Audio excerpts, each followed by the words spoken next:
Good morning and or afternoon or evening or wherever everybody is. Yes, good morning, everybody. Good morning. So we're going to start with refuge, and it's been on my mind, so I thought I'd share this realization that, or this understanding that developed in me over the years that is good for me to remind myself that refuge is kind of unique in that it's meant to be a affiliation, I'll put it this way, an affiliation with a path that's like forever.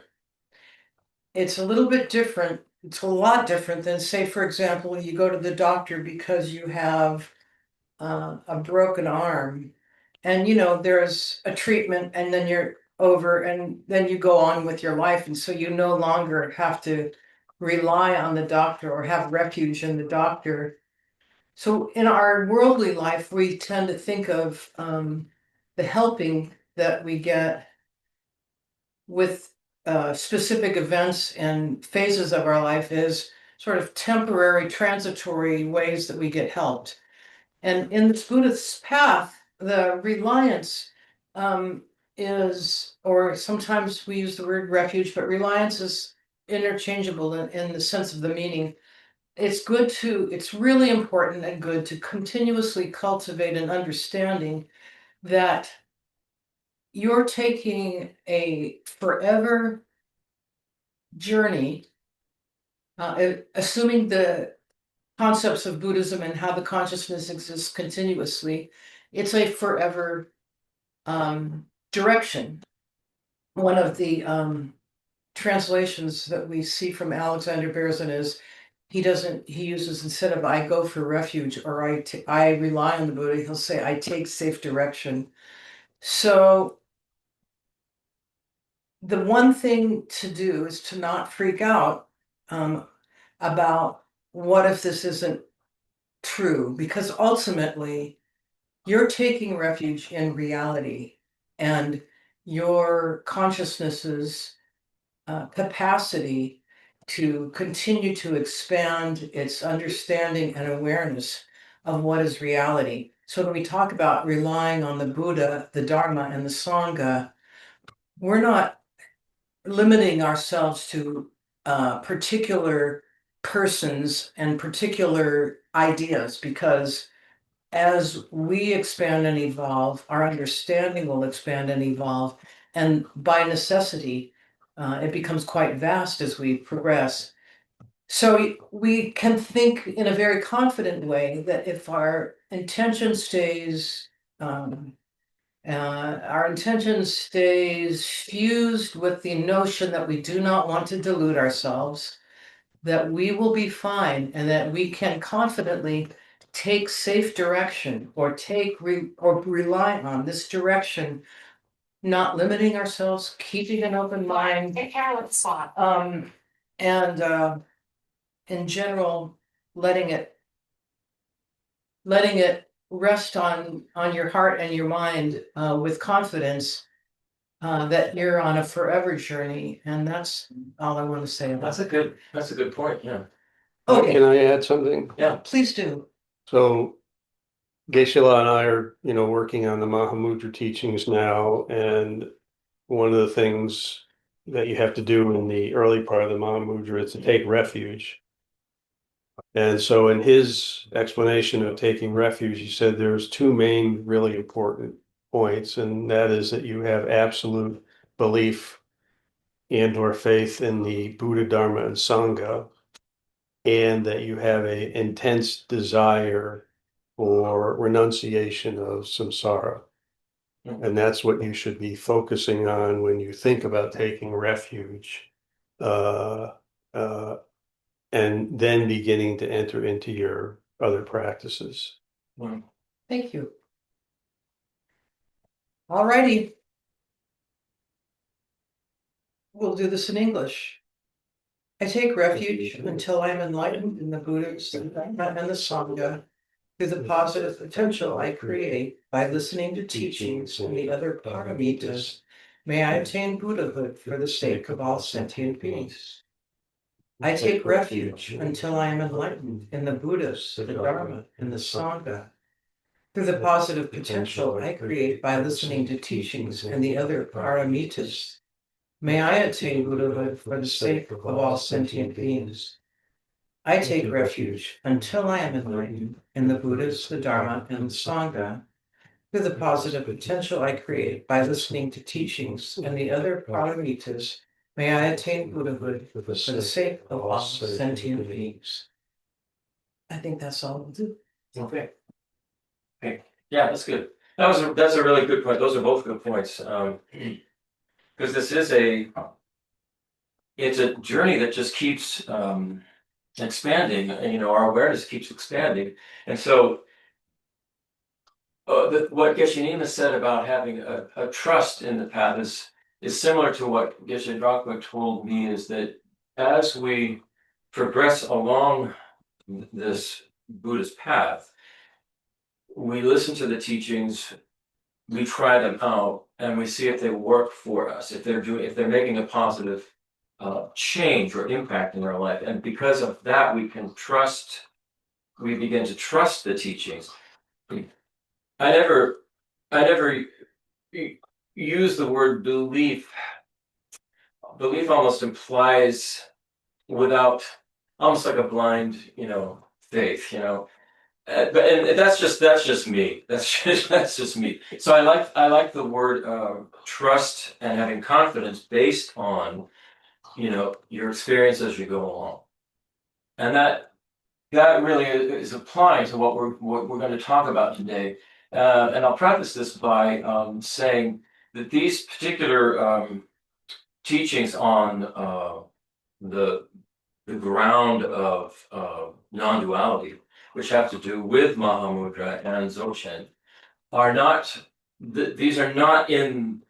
they're not falling in place here in the Nagarjuna text. However, the stanzas that are coming up in this chapter, there are about 22 of them that I felt really require this background information for us to properly understand what they mean. And that's why I'm talking about this today.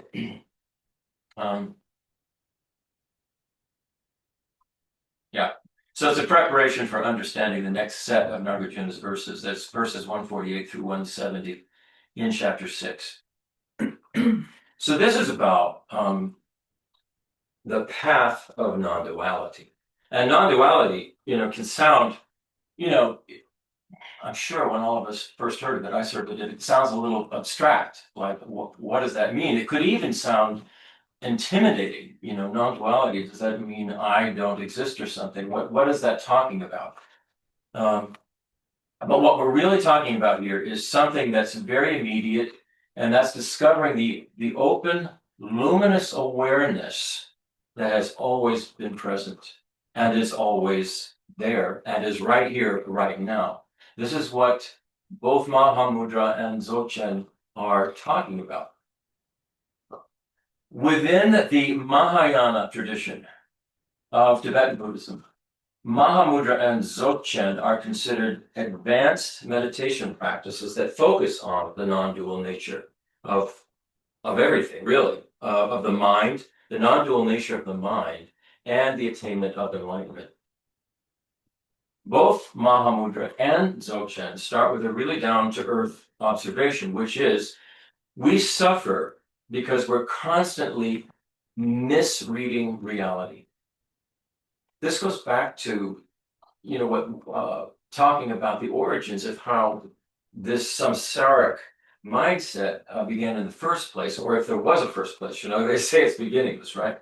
So what we do is we imagine that there is a very solid me that exists at the center of our experience, surrounded by a world of separate, fixed things. And this is the way it appears to us. I would imagine all of us would, to some extent, agree with that. That's the way things appear to us. This is the root of ego grasping. And it is the source of all of our anxiety, all of our frustration, and all of our confusion, according to the Buddhist teachings. So when we look across the Mahamudra and the Dzogchen teachings, the Mahamudra is on one side, it's Kagyu and Gelo, that's Mahamudra, plus others. And on the other side, mainly we have Nyingma and Bun, that's Dzogchen, mainly. Then there is crossover. What we find with those two traditions is something that's very striking and similar. They are, even though these two traditions developed under different contexts and using different vocabularies, they ultimately are pointing to the same discovery. And that is, beneath everything that we think and feel and perceive lies a non-dual awareness. The ground of non-duality. Dzogchen calls it the ground of non-duality. And that's not a ground from which we come out of. It's a ground that everything exists in. So we are existing in that ground of non-duality right now, but we're not realizing it. So that ground is everything of non-duality. And this also goes back to this idea that consciousness is fundamental to the universe, you'd say, because without an awareness or a consciousness of anything, what can we say exists? There's nothing, there's no experience, in other words. Without an experience, how can we even talk about the universe? How can we even talk about anything if there is no experience? So consciousness is, even logically when you look at it, it's fundamental to everything that we are experiencing and interacting and working with. Because without the consciousness, without awareness, there is no experience to be had. And like I've said, current physics is now, there are branches of physics that are now exploring that as a possibility, rather than saying consciousness is somehow derived out of matter.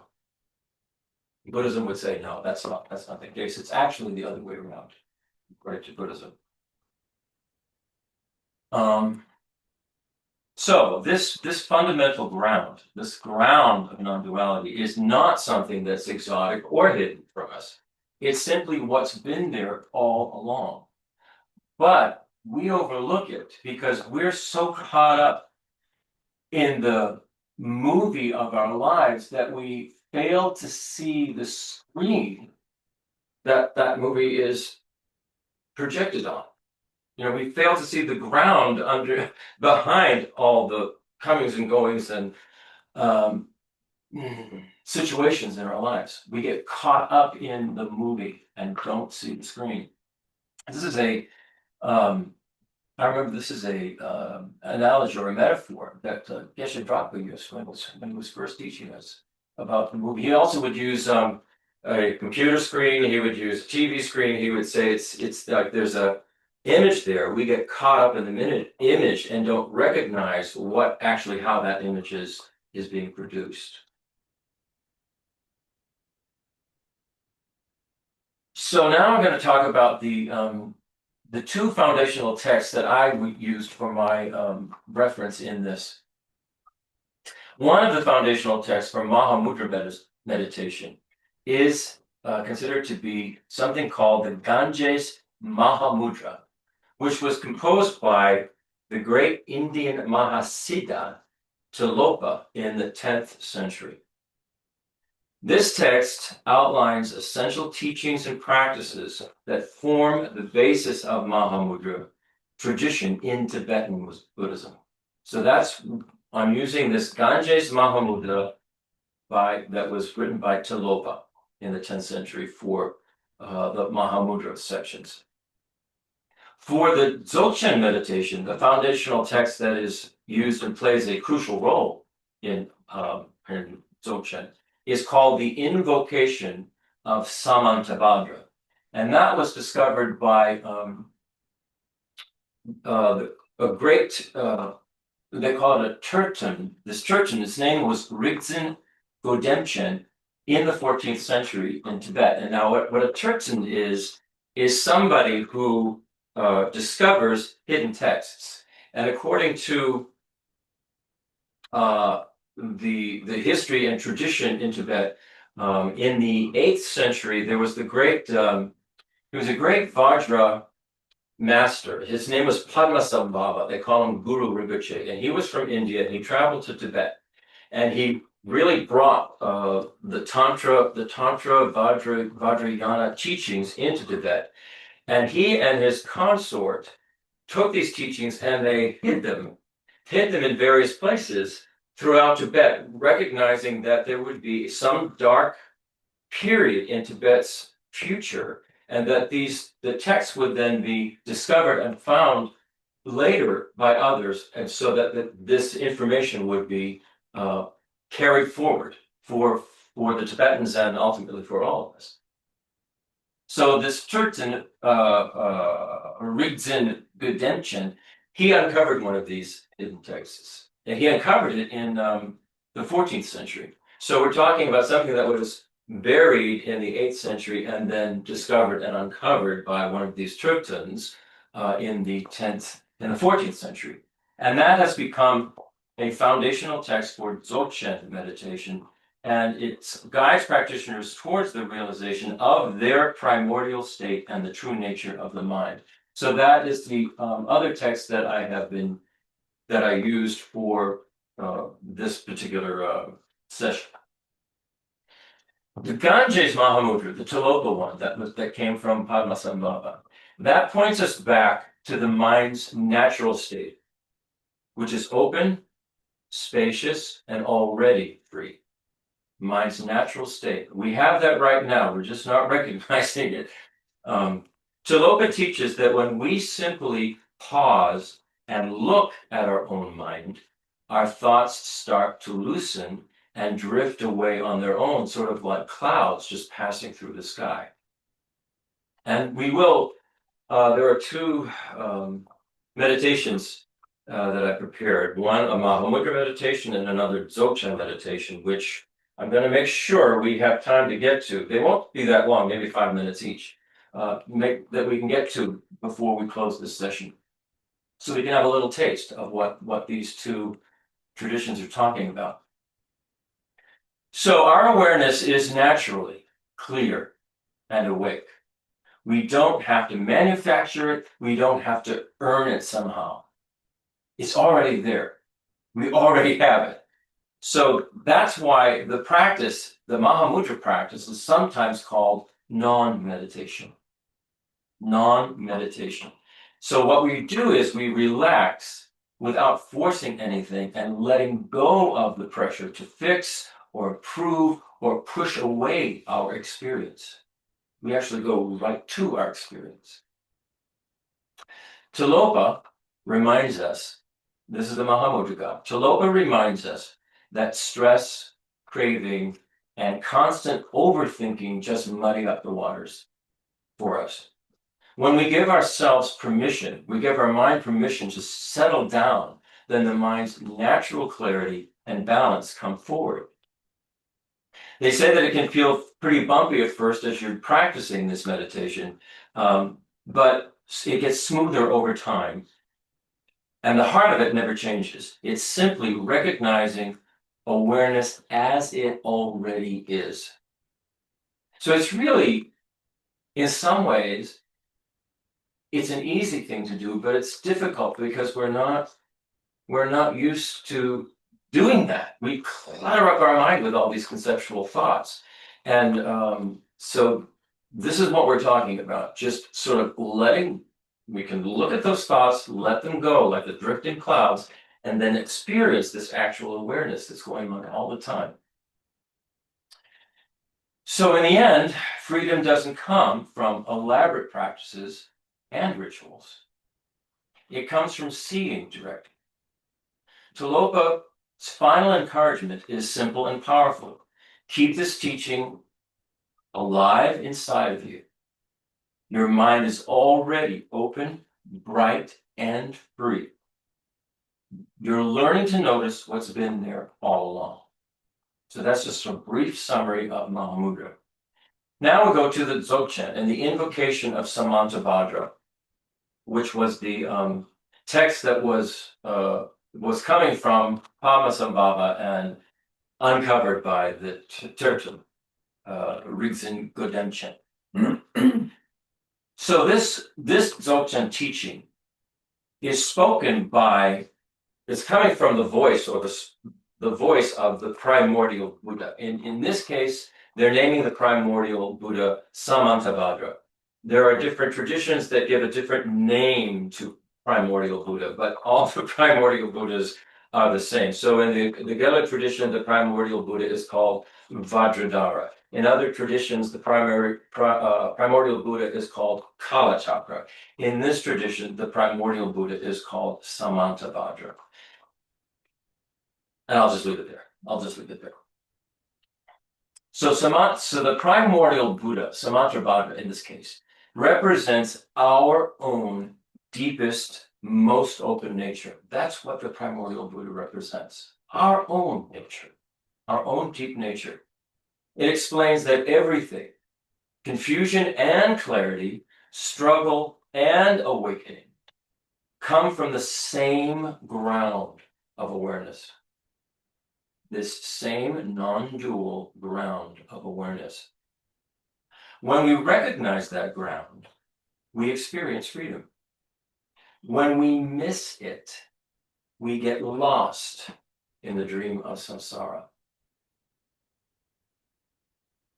So the text shows how delusion, this Dzogchen text, shows how delusion begins with a moment of not noticing our true nature, which then snowballs into dualistic thinking, causing the emotions of desire, anger, pride, jealousy, and ignorance to arise, which then shape the 6 realms of experience within samsara. So these 6 realms of experience are coming out of these afflictive states of mind. Samantabhadra's message is simple and direct. Don't fight your emotions and don't chase after them. Relax into your natural awareness, and those same emotions will reveal their deeper wisdom. This invocation of Samantabhadra also teaches that reciting the words of this text from a place of genuine understanding and presence with it can help free beings from suffering, even across lifetimes. So they're saying that the text itself has a very powerful energy to it when recited by someone who has fully understood it and is experiencing the Dzogchen meditation. So at its heart, the invocation of Samantabhadra is a reminder that we are already rooted in purity and wisdom. That liberation is simply recognizing what's been there all along. So you can see the similarities between Mahamudra and Samantabhadra, the Dzogchen. So both Mahamudra and Dzogchen begin with a very frank diagnosis of what's going on. They're saying that our suffering arises because we misperceive reality. We take the flow of experience to be solid and something that we can grasp onto, and we take our own psychophysical stream to be a fixed, independent self. This reification of me, of others, of appearances builds up the entire edifice of duality. So that's what we've got going on right now. We've built up an edifice of duality, but underlying this edifice is this non-duality, ground of non-duality, that all we have to do really is recognize it. And that's what these particular meditations are designed to help us do.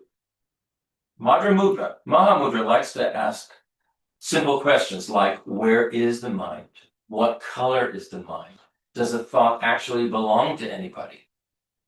Dzogchen takes an even more direct route than Mahamudra. It says that whatever appears, our thoughts, our emotion, even the person who pushes our buttons the most, is nothing other than mind itself. Nothing other than mind itself. And mind, in its essence, is empty of inherent existence. It is luminous and it's very open. Now, here's something refreshing about both of them, sort of refreshing and different when we think about meditation. Usually we think, oh, we have to get all of the, everything right, and we have to say these particular words and do this particular thing, and we're looking to achieve something with our meditation. And a lot of times we get down on ourselves because we feel like we're not doing a good enough job, or we haven't understood it, or anything like that. So there's something very refreshing about Mahamudra and Dzogchen. They don't treat meditation as either sort of an escape from the worries and the stress and everything of the world, or as something that we need to do. We need to perform this meditation. They don't treat it as an escape or some kind of performance. We're not trying to manufacture some perfect state of calm or some perfect cosmic insight. Instead, the practice reveals what's already here when we stop interfering and getting in the way. And that itself is like a breath of fresh air for those of us who have, tried different meditation practices and just don't seem to make any headway with it. Mahamudra trains you to rest naturally, to let thoughts rise and fall without wrestling with them, and to examine the mind in a very honest and experiential way. Dzogchen goes right for the heart of it with what they call a direct introduction. The teacher points out the awareness that's always present, and the student learns to recognize it again and again and again. At a certain point, the whole effort flips. One stops trying to meditate and starts letting awareness recognize itself. Our own awareness recognizing itself. The shift is not so much like climbing a mountain, but more like suddenly realizing you've been at the top of the mountain the whole time. Just didn't realize it. So here's an interesting thing. One of the most relatable pieces in these teachings is how they handle emotional life. Dzogchen has this really, really interesting instruction about what it calls the famous person. This is in quotes, the famous person. This is the one who irritates or unsettles us the most. or even the one that we can't stop thinking about is constantly coming into our mind. This is the quote, famous person. It's a really interesting meditation, and we're going to use it at the end of this. Because it's something I think we can all relate to. We really can relate to. Whether it's someone we know very closely in our family or some political figure that everybody knows, but it's it's the famous person that pushes their buttons all the time, right? That person, what in this meditation, that person then becomes a mirror showing us exactly where we grasp, where we defend, and where we project. It's pretty powerful. It's pretty profound. So it's showing how duality is continually constructed through our reactive patterns. Through our reactive patterns, we continually construct this duality. And it's like we're keeping it going all the time. The very image of the person who triggers our irritation reveals the mechanics of grasping and projection. That is something to think about. Why? Because we always think it's the person out there that's bothering me, rather than realizing this is my experience, this is my view, this is my projection, and I can change it completely. Usually we're blaming. It was, my parents did this, blah, blah, blah, blah. My spouse did this, blah, blah, blah, blah. The government did this. And we are always throwing the blame of our problems or whatever out onto others and not realizing the mechanics. It's the movie, and we're not seeing that the screen is our actual consciousness. And we can do something about it. Anyway, we'll go through that. Mahamudra says the same thing differently. Mahamudra says that emotions aren't obstacles, they're actually teachers. They're actually the gateway to realization and understanding. If you look right into the heart of an emotion, whether it's anger or fear or desire and longing, you won't find a solid thing. You find energy arising and dissolving back into the open space of awareness. In Mahamudra, nothing needs to be eliminated, and everything can be recognized. This is where non-duality stops being a philosophical idea and becomes a lived experience. The boundary between self and other, experience and awareness begins to come together, soften up. Both traditions insist that reality is empty, and empty of any kind of inherent existence. When you say reality, This non-duality.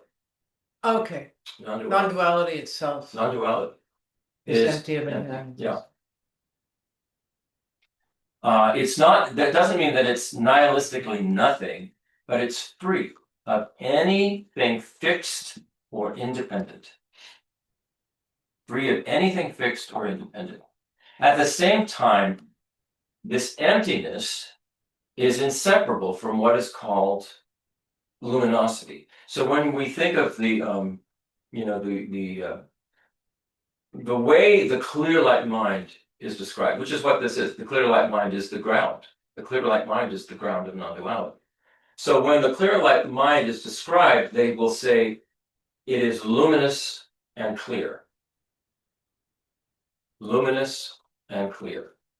So here, this is the same. Mahamudra and Dzogchen are saying very similar thing, that it is inseparable from luminosity.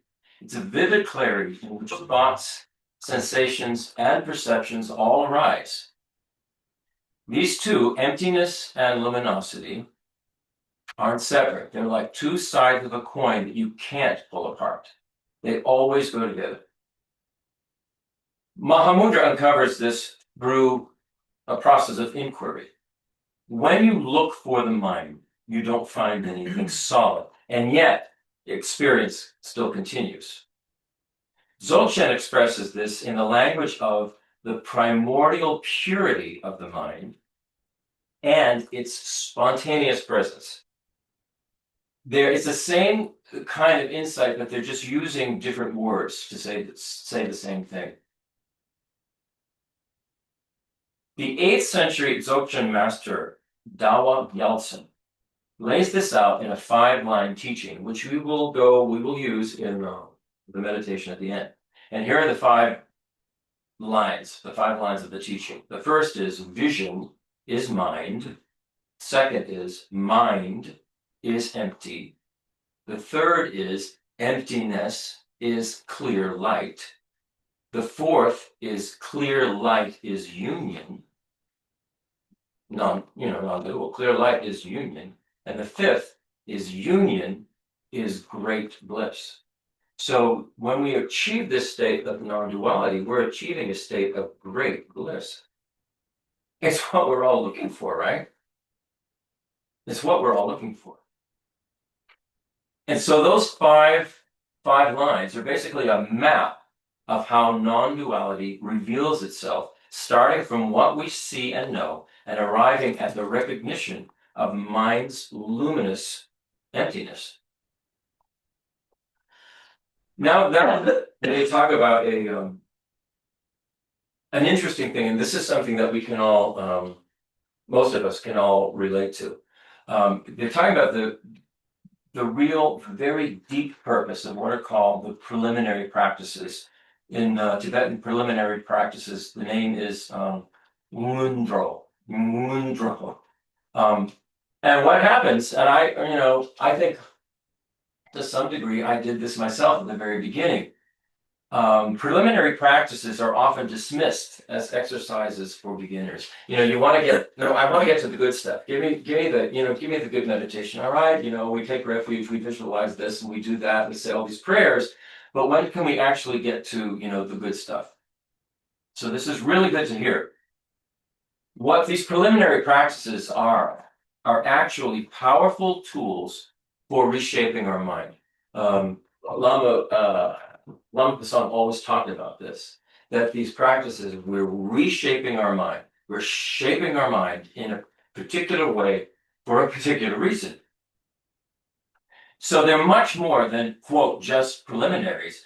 These practices reveal a deep method for dissolving the habits that we have, which make duality feel real to us. And how they do this, these preliminary practices, is they engage both, they engage the body, they engage the speech, and they engage the mind. They engage the body through, prostrations that we do, the breath that we take, the posture that we assume. That's the body. They engage our speech through mantras that we say, the structured prayers that we say, and the vibration generated particularly by the mantras, but even some of the structured prayers as well, because they begin to generate a feeling, a vibration within our subtle energetic system, and then they engage the mind through intention, devotion, and visualization. So one of the most powerful things in these preliminary practices is the combination of mantra with the visualization, with the posture of the body. And things can really begin, you can really begin over time to feel energy move and shift. And what this does through this repetition of these preliminary practices, it sort of weakens or softens, maybe is a better word, softens the defensive structure of the self that we have. We have a defensive structure of me, the self. And what they do is they prepare us, they prepare the meditator to receive what they call blessings or jinlab. What jinlab means is these are energetic shifts that occur in us that make effortless recognition possible. So as you, over time, as you engage in these practices on a regular basis and they get deeper and deeper for you, you begin to feel these changes in energy, and you begin to have these little mini insights, or what would feel like, well, they call them blessings. Like it's as if the enlightened mind can more and more easily directly relate to you. That you can receive it. You can receive it. That's what these preliminary practices are about. So it's very important to really begin to engage in them with a sense of enthusiasm for what they can accomplish for us. So they bridge the practitioner's experience from conceptual mind to the non-conceptual nature that's revealed in Mahamudra and Dzogchen.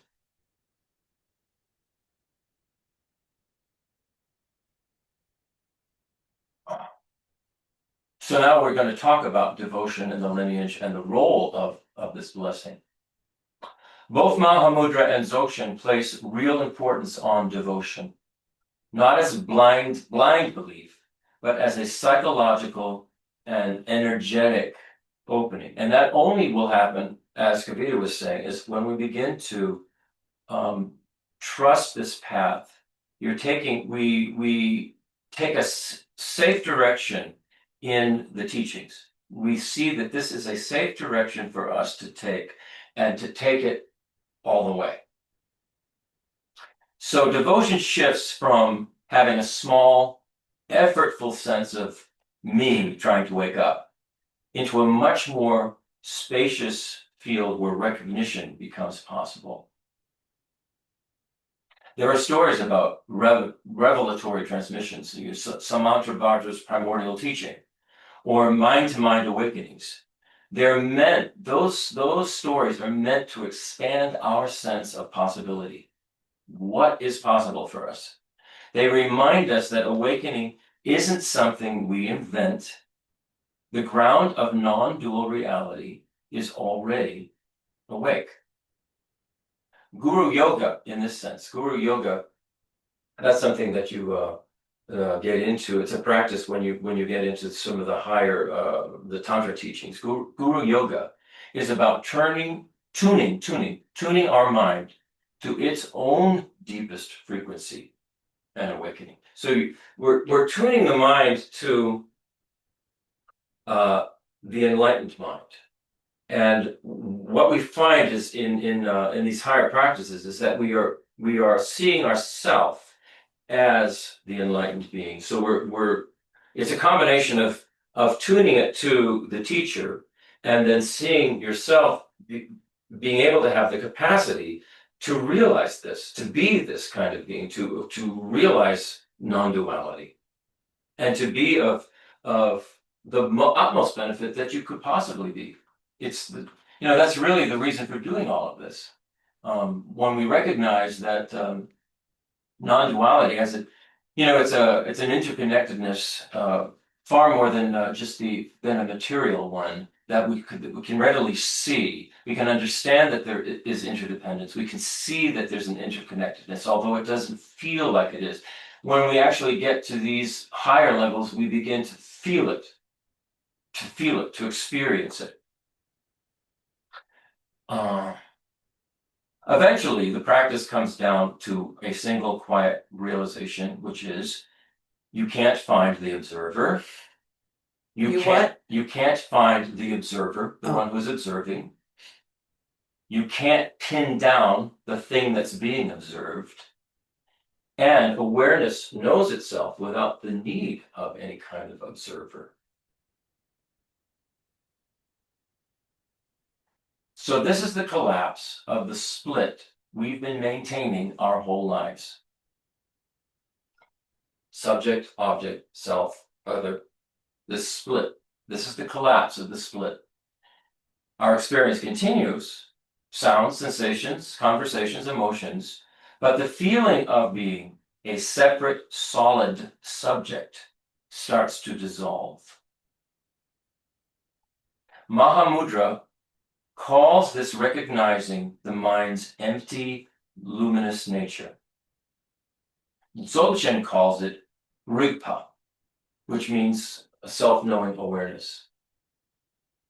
And then they have the converse, which is ma-rigpa, which means not having a self-knowing awareness. The language is different between the two of them, but the experience, they're pointing to the same experience. When this recognition stabilizes through our practice, our thoughts behave differently. We can release our emotions much more quickly. Our compassion will flow much more effortlessly. And the world will feel less threatening and much more intimate. So the result is that we'll have a sense of freedom in the midst of our experience. Non-duality will not turn us into people who never get upset or confused again. Life keeps happening. Others can still challenge us. Decisions will still need to be made, but the underlying sense of struggle loosens up. We will act with more clarity and less defensiveness. We stay open. We're less thrown around by the old stories of gain and loss and praise and blame.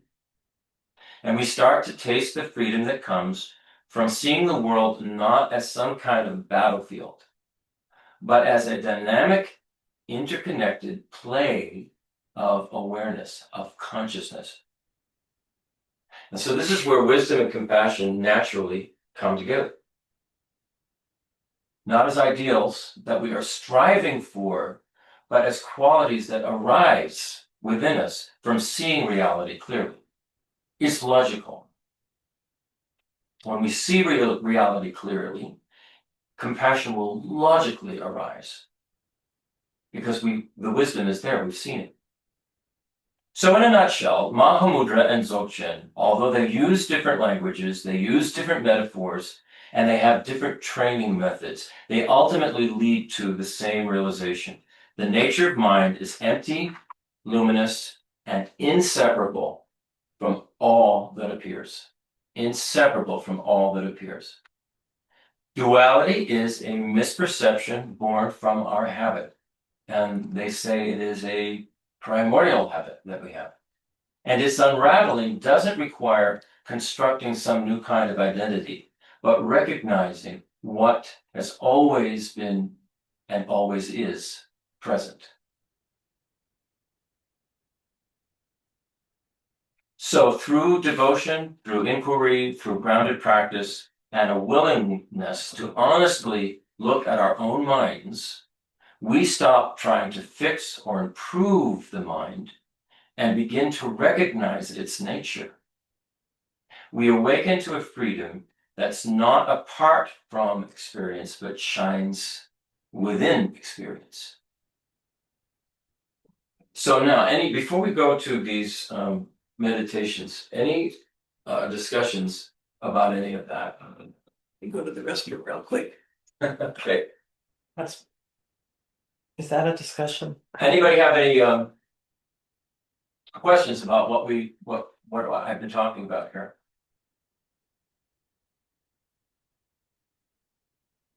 Does any of this make sense?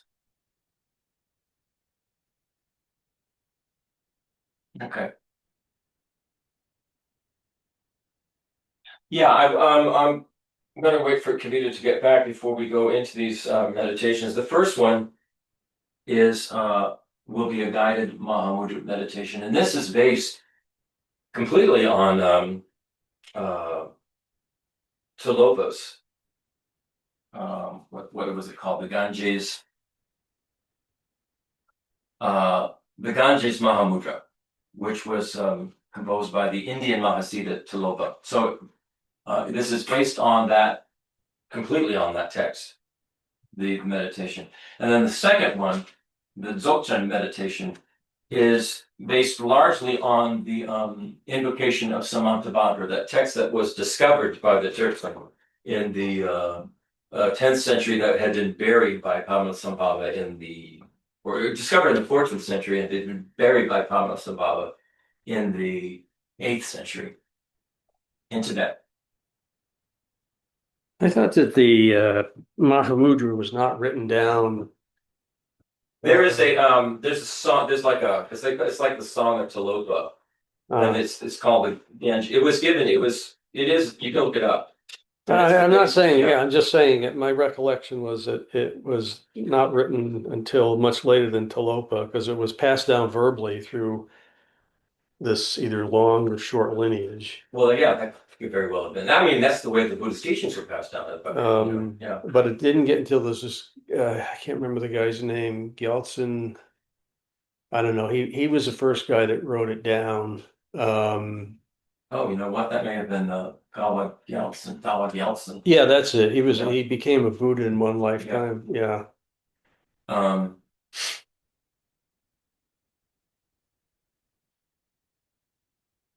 Yeah. Okay, so now we can do this guided Mahamudra meditation.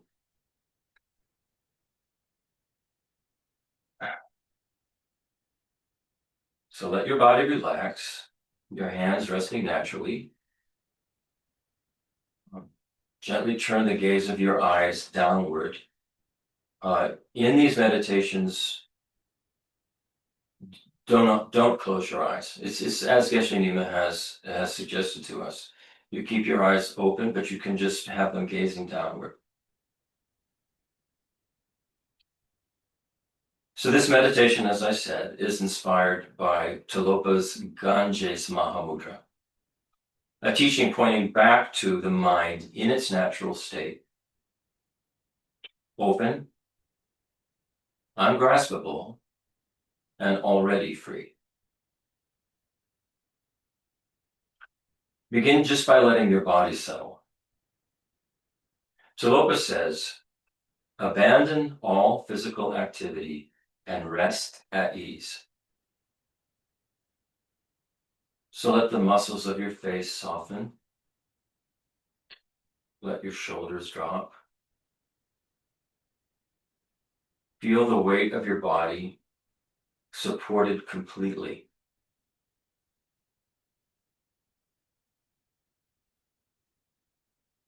Nothing to fix,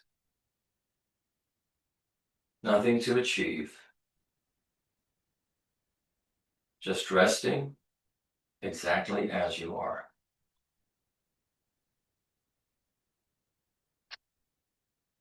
Now, imagine that the mind is an open sky. Tilopa says that when we gaze into the sky, our usual ideas of center and edge fall away.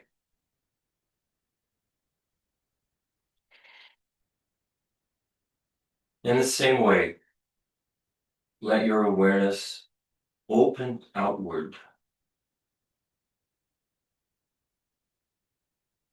No boundaries, no walls,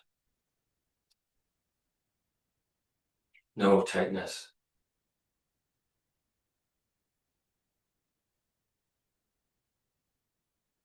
Thoughts may appear. Think of them like little clouds drifting by. You don't have to push them away. You don't have to follow them.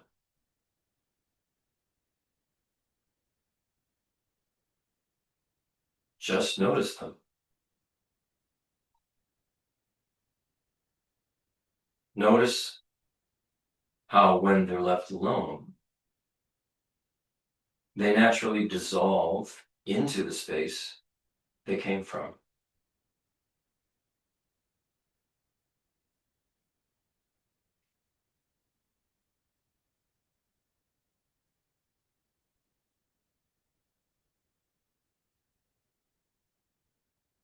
Now, instead of paying attention to the thoughts, turn your attention toward the one who is aware.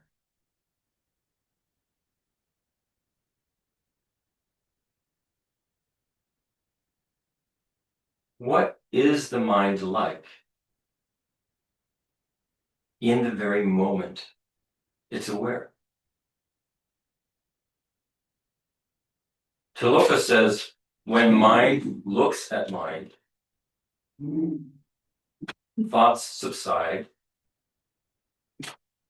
and you see the nature of mind. When mind looks at mind, thoughts subside, and you see the nature of mind. So rest here in this open awareness,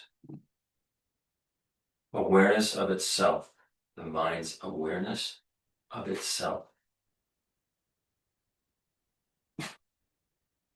Not focusing on an object, not trying to meditate.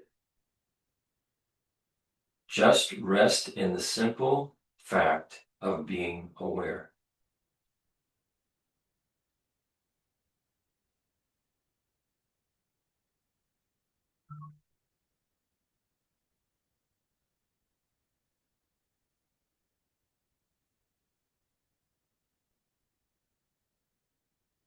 Tilopa reminds us that mind's essence is like the sun, always shining, even if covered by clouds.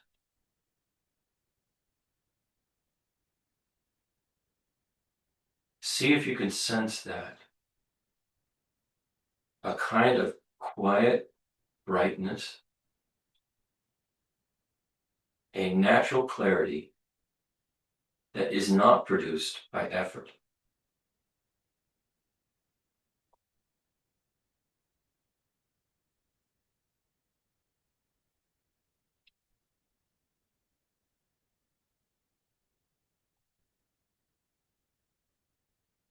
You don't have to imagine anything. Just notice the simple, awake presence that's already here.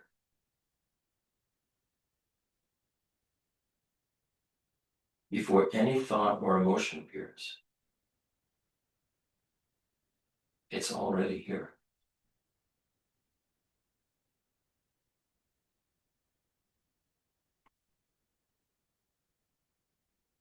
Even if thoughts keep moving, awareness itself isn't disturbed.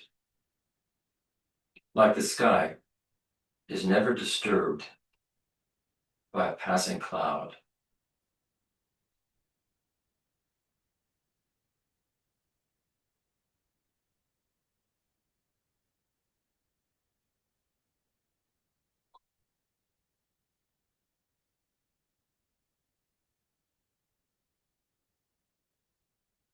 Now let go of even the idea that you're meditating.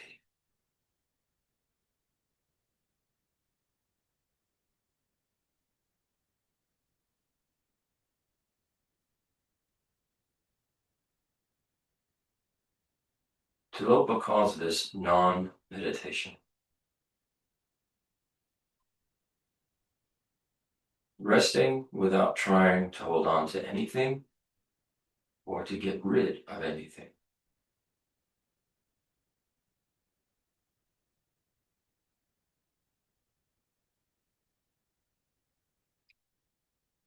Allow everything to be exactly as it is.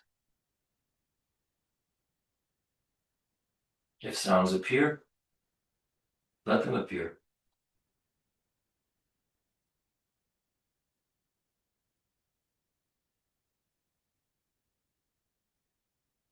If sensations come and go, let them.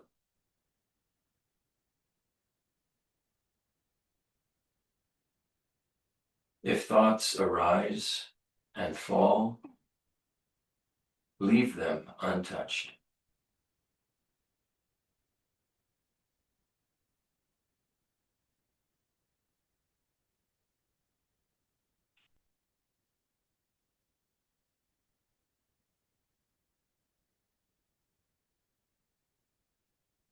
Our awareness doesn't need our help to stay aware.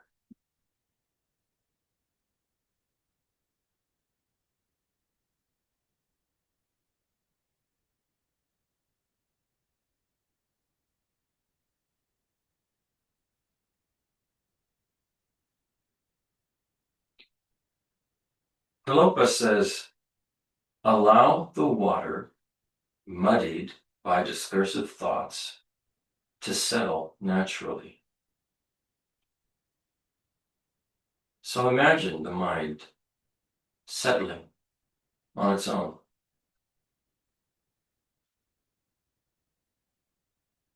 Like silt sinking to the bottom of a clear lake.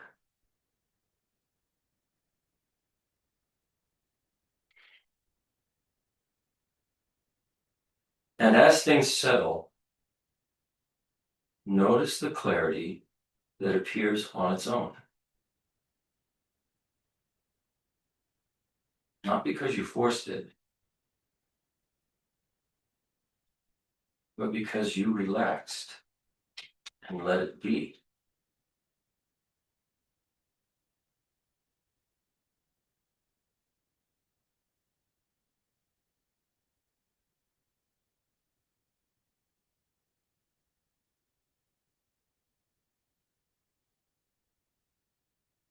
Take a soft, easy breath. Feel the body again, its weight, its warmth. Let all your senses open. Know that this open, bright awareness has never left.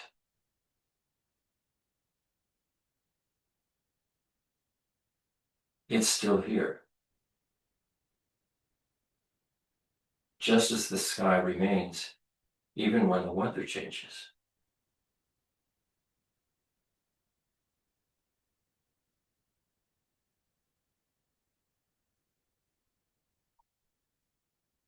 Tilopa's last words to Naropa were, "Your own mind is Mahamudra, the great seal of emptiness."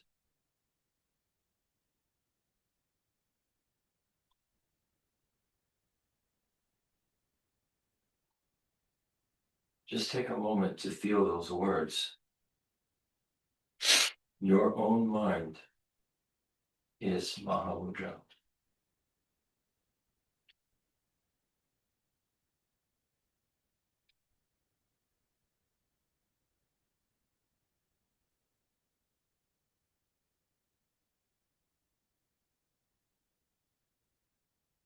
Okay. Now, my eyes were wandering.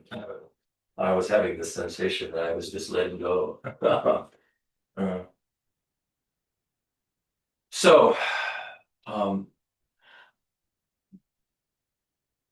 I'm curious if any of you had any experience of sort of a heightened sense of being aware. Anybody feel that at all? Being, other than being aware of the cat meowing and Well, that was all part of it. You're just sort of aware of the sound, you let it go, but you come back to this. I wouldn't put it that way. What I'd say is, maybe an awareness, I guess, would be the word, of sort of like the mirror. I don't know what metaphor to use, but like everything cleared away, and sort of just continuously sort of letting go of particular things, and connecting more deeply to just a kind of a vast, the feeling of a vast undifferentiated awareness. Yeah, that's kind of what I meant by heightened sense, because my experience is as if a lot of conceptual thought just drops, and in doing so, how would you put it? It's as if this very, very almost bright uh, presence of awareness itself sort of is there. It's just there. It presents itself. And my feeling is normally what I'm doing is I'm having all of these thoughts going through my head, and it's sort of covering that up. And when this whole process of just sort of letting the things go, it's like the clouds parting, and the vastness of the awareness itself just being there. I don't know. Anybody else have a particular experience that they felt, or was it just, or was it just like, oh, okay, I'm sitting here, I'm listening to these words, nothing's happening, and that's fine too. That's totally okay. I don't think it's if it's the first time you've ever tried anything like this, it would be not uncommon to just go, okay, well, that was interesting. I didn't experience anything. But the more you practice it, the more you do it, the more you get in tune with the idea, and you get able to sort of let the concepts drop, and you can very almost quickly feel a very heightened awareness itself that's just there. I guess the idea is to, for us, is to recognize that it's always there. It's never, ever, ever gone, and we need to learn through practice as to how to tap into that when we, well, at all times actually.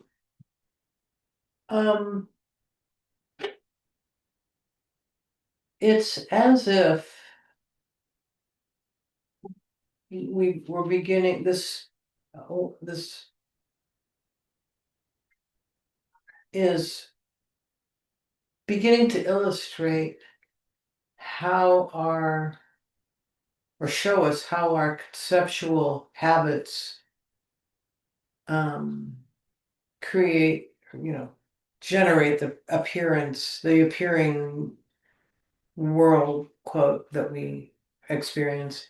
And by the way, Geshe Nima did. I know he's currently covering some of this with Brian. They meet online from time to time, but he will also, when he's here, he's going to be. He mentioned in a message. I don't know if it was just to me, but anyway, that he would be doing teaching and some oral transmission of whatever there is to be had to develop this Mahamudra Which is great. experience and basis for other things. Yeah, we had Geshe Drachma also had given us way back when an oral teaching of Mahamudra.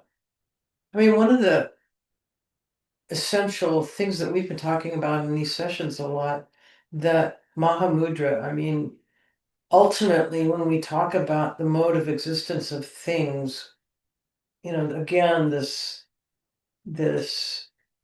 phenomena that we use the term emptiness, all these things are pointing to this same reality, capital R of how things do exist. Anyway. Yeah. I don't recall where I read it, but within our Gelugpa, His Holiness and Geshe Niman, all of our teachers have been in this lineage, but somewhere along the line, one of them, I recall, said that in one way, all of the Buddha's teachings can be seen as pointing towards emptiness and this undifferentiated consciousness, existence of consciousness. Anyway. Yeah, I mean, that's one of the, Buddhahood comes with this. I think that's weird. I mean, I'm just sort of thinking almost when we get to talk about karma and events and causality and it feels like very gross in the sense of denser in terms of, our experience. Now, things then become particular. Events, habits, relationships over lifetimes, all these things feel very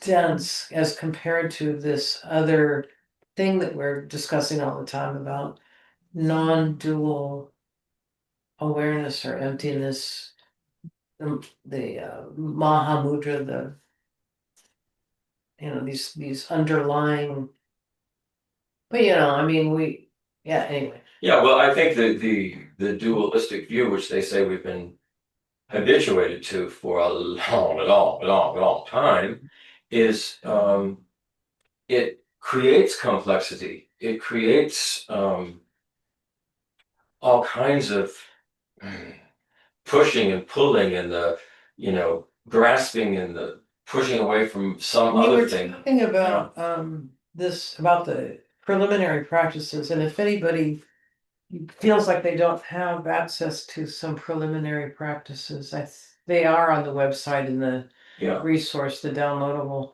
I include them in every study guide. Okay, well, what I was gonna say was that Geshe Drapa, when teaching this and other thing, when he taught us Mahamudra, he did say that you can't do this practice without the basis of pure morality. So pointing back towards the very basic things that we talk about with pure morality equates with non-harming behaviors or habits of body, speech, and mind. Mhm. So Yeah. you can't even do this without, in a sense, you could simplify it, without a clear conscience, feeling, no residue of feeling that you have still the habit of harming in even subtle ways. So, Well, that's why, when they're talking about the importance of the preliminary practices is that they get our body, speech, and mind into a place where it is very receptive to this, where we can actually take these practices on board and they will have an effect and meaning. If we're so blocked up in well, number one, exactly like you said, the very first level of practice is ethics. If we're so caught up in that, well, I mean, they just say bluntly, you can't even do a basic meditation successfully, single pointed concentration without pure morality, because there's a subtle way in which your mental continuum is still disturbed It's because disturbed. that Yeah. that's still in Yeah. there. Well, that's the what afflictive emotions do is they cause disturbance in the mind. That's I'm basically not sure. the definition of afflictive I'll emotion. check with Brian. Brian has texted me some. Is he texting me? I don't understand. What is he doing? I don't know. I'll check with him. Okay, let's move on to the Dzogchen meditation because we may have some discussion after that. Let me ask him if you. Brian, do you want me to share these documents with people? Oh, hi. I just sent it to you because they're Geshe Nima. These are the ones he sent to me recently as our part of our Mahamudra. Right. Did you want me to? Well, I gave them to you for your information. Okay. Largely, I didn't Okay. ask him if I could share them with Yeah. everybody. I didn't ask him if I could share them with you either. Yeah. You know. But they go through the lineage of transmission. They go through, what the basis of Mahamudra is, Great. as you've explained today. And then it goes through, again, this idea of what do you do when you're taking refuge. And so you have this directly from Geshe Nima. Right. And you can either elaborate or add it or. Well, I think as Kavita said, Geshe Nima is probably going to teach some of Mahamudra. Yes, he says Mhm. in a message to me. So this serves as a kind of preparation for us. Well, I know in a sense, I'm not sure. I don't quite follow your logic of why you wanted to cover this before you go into the next topic of. I think we'll see when I get to the next topic. Okay. I think we'll see when I get to the next topic. Okay. Thanks. Talking about afflictive emotions, we need to be able to see past our afflictive emotions when we go to the next topic. Okay. Good So stuff. I really felt I had to do something. Hey, I'm going to interrupt the flow of things. Do you want to finish teaching before I want to next Dzogchen week? meditation. Dzogchen meditation, yes. I don't want to break. Okay. I'll do it, and then you can Interrupt again. All right.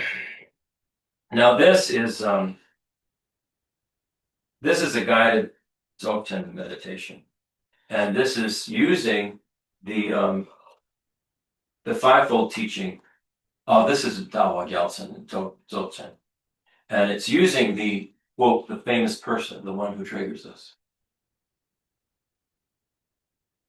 So for this short practice, we're going to do something or use something that's very real and human as our entry point.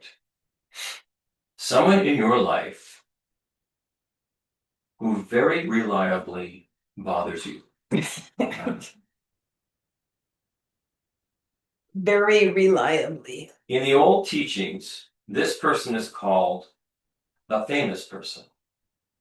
Famous not because they're a celebrity, but because they always manage to make an appearance in your mind.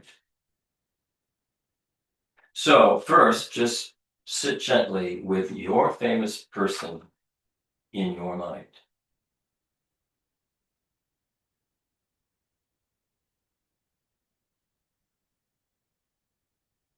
Not to stir things up, but just to look more deeply at this.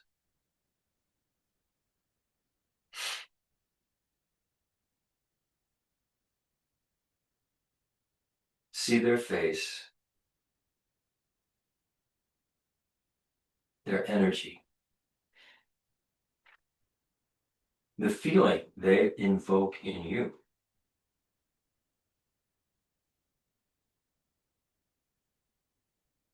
Maybe tension, irritation, maybe sadness, or defensiveness, or frustration. Let it all be here now.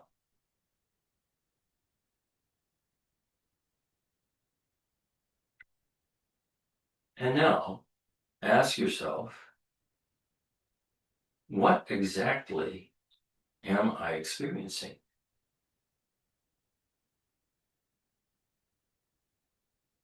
Notice that everything appearing, the image, the memory, the emotion, is happening in you, in your awareness.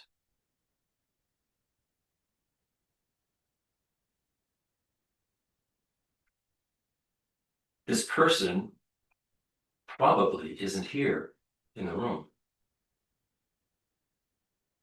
but the experience of them is alive in your mind.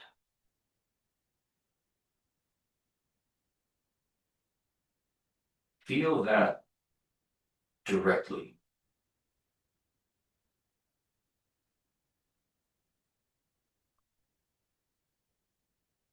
This is what the teaching means by the phrase vision is mind. What you're seeing is not something out there. It's your inner landscape, your karmic vision, your patterns, your mind.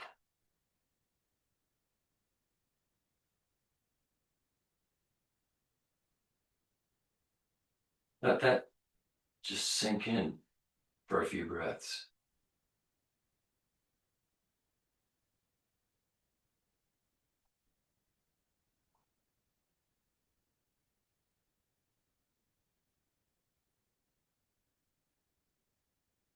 Now, instead of invoking the person, turn your attention inward and ask, where is this mind that's experiencing all of this? Look for it. Top of the head, throat, chest, belly.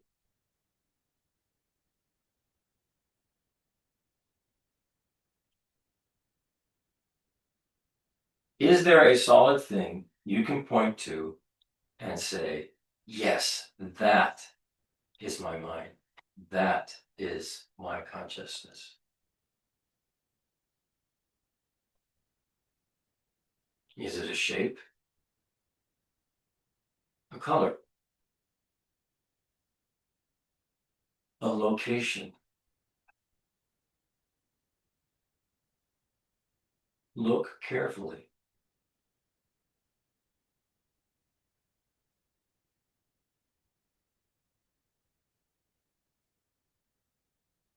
And notice you can't find anything solid.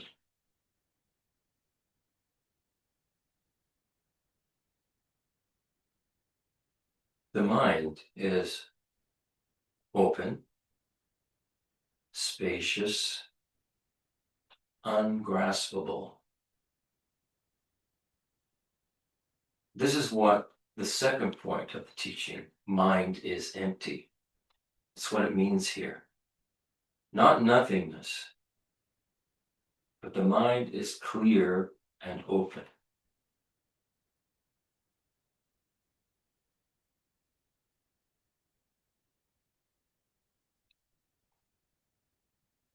So, the famous person you were reacting to is now appearing inside a mind that's actually spacious and open.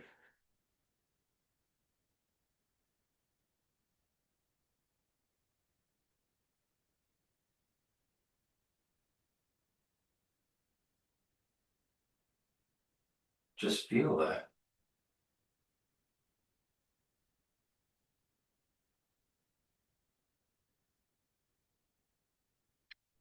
Now notice something subtle. Inside this open space, there is a sense of presence.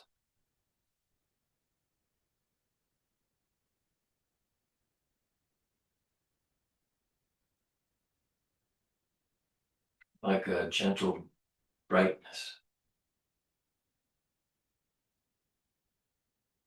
a very natural clarity.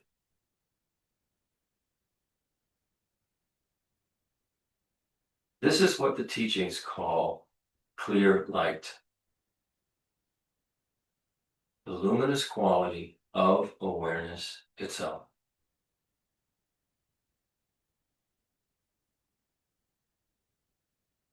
Not like a flashlight, light like the quiet brightness of simply being aware.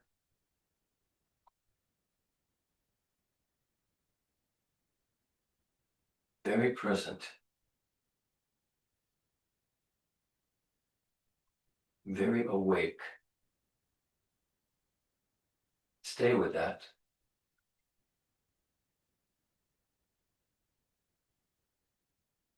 There is nothing to do, nothing to fix, just resting in the open clarity that's already here.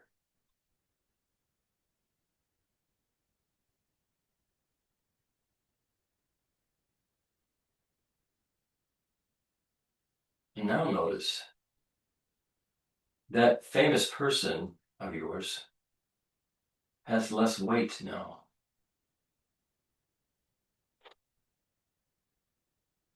The story loosens a little bit. The space around it gets much bigger.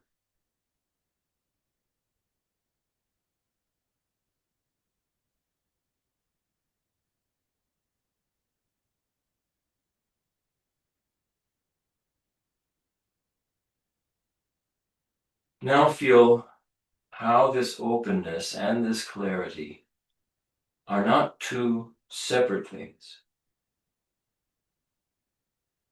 The space is clear, and the clarity is spacious.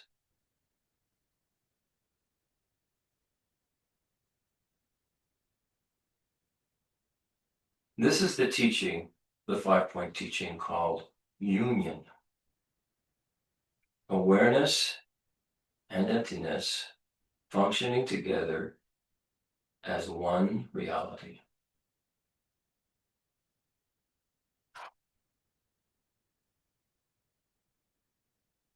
Thoughts may come, sensations may come, but they don't have the same power to pull you away.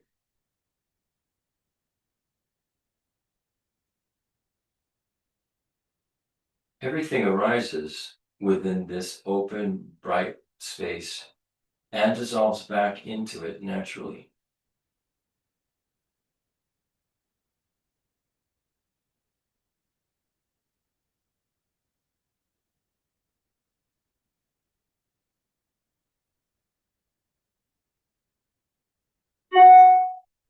Finally, notice the feeling of not being blocked,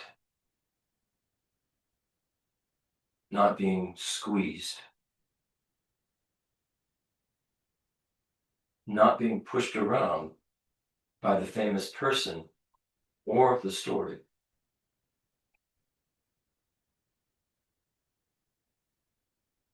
There may be a feeling of lightness, a sense of relief,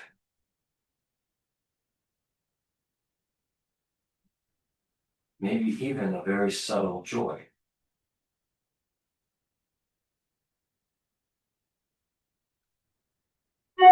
This is what is meant by union is great bliss. The fifth of the 5-point teaching. Union is great bliss.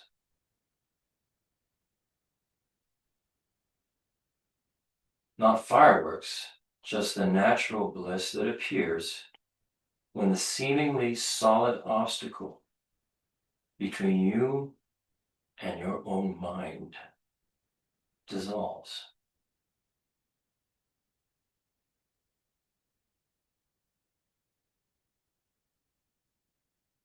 And stay with that natural bliss just for a few breaths.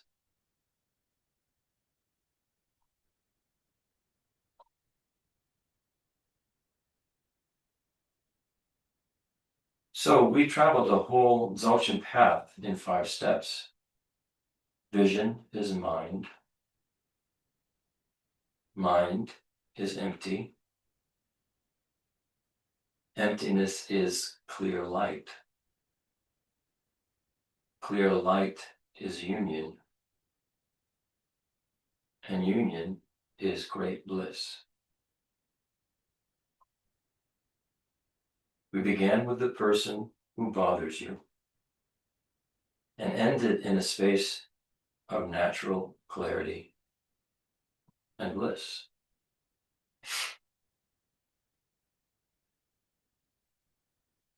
You can use this meditation anytime, especially when the famous person pops up again. Okay. Be good if you recorded both of these, Christopher. Separately from this recording, you mean? Yeah. Yeah. Just so, because I oftentimes will listen to certain meditations separate from the sessions, just for the meditation itself. I agree with you, because what I find is when I repeat them and do them over and over again, the whole thing gets a little bit deeper, a little more expansive, and it starts to make more sense. At first, the words, union is bliss and emptiness, all this, it just seemed like another thing to remember. But that meditation takes you through all of that, and it uses this thing that so many of us, everybody has their famous person. Everybody.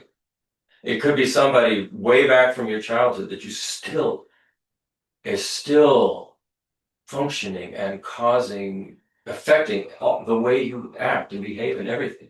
And this is a way of kind of seeing it much, much more differently, and releasing it. So I think both of these types of meditations, Mahamudra and Dzogchen, are very helpful. Hopefully, we saw some of the subtle differences between the two, but they're both pointing at the same thing. I like this thing, the natural bliss that appears when the seemingly solid obstacle between you and your own awareness dissolves. This own clear, expansive, blissful awareness. And that's what both of these meditations are pointing us toward. And this is what, they say, the very final step when you become enlightened is there is a complete, the mind is completely non-dual, completely. I mean, you've completely arrived there. All of the, the paramitas, all the perfections that you go through, but this is the final one. So it's something, that we should be working on. And I'm really, really happy that Geshe is going to be teaching teaching Mahamudra and giving the, transmission for everybody. We will not want to miss that. So any closing thoughts from anybody? Do you want to just do a closing? It's 12:30. Yeah. We'll do John Chu, we'll do it in English. Yeah. May the precious Bodhi mind, not yet born, arise and grow. May that born have no decline, but increase forevermore. May the view of emptiness, not yet born, arise and grow. And may that born have no decline, but increase forevermore. In all our lives, and never separated from perfect master. And so enjoy the magnificent dawn.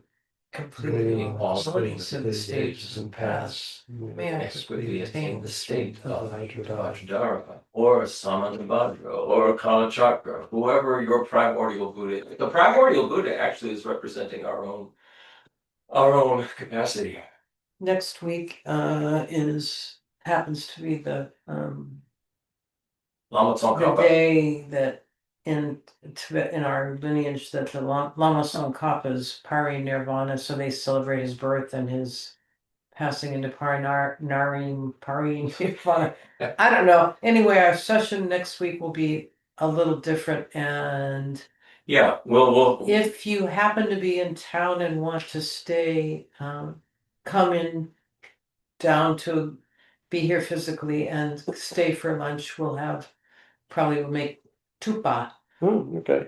and also it's traditional We will to And Christopher wants to have a bonfire. bonfire and burn the cedar. And burn incense, cedar, which yeah. we have a lot of. Yeah, we do. We sure do. A never-ending supply. So yeah, if you can come. It just a lot will depend on the weather and your situation where you're Yeah, at. I was just gonna check the weather. Well, it's pretty good all week long. I don't know. It doesn't look like there's rain in the forecast. It's nice right now. Oh, yeah.